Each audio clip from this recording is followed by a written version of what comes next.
নমস্কার, দি রিপোর্টে স্বাগত। অবশেষে খুশির খবর, 20 ডিগ্রি সেলসিয়াসের নিচে নামলো শহর কলকাতার পারদ। ছুটির দিনে শীতের আমেজ তাড়িয়ে তাড়িয়ে উপভোগ করছে বঙ্গবাসী। নভেম্বরের প্রথম সপ্তাহ কাটতে না কাটতেই বাংলা জুড়ে দাপট দেখাতে শুরু করেছে উত্তর পশ্চিমের শীতল হাওয়া। এর ফলে চলতি সপ্তাহে শীতের আমেজ আরও কিছুটা বাড়বে বলে জানাচ্ছেন আবহাওয়াবিদরা। হাওয়া অফিস সূত্রে খবর, 15 ডিগ্রির ঘরে ঘোরাফেরা করছে পশ্চিমাঞ্চলের তাপমাত্রা।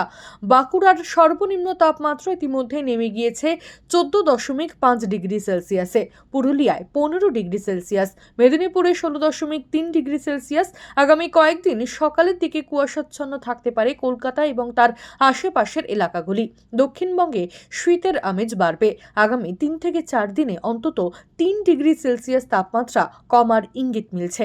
আপাতত বৃষ্টির কোনো পূর্বাভাস নেই। জয় হিন্দ।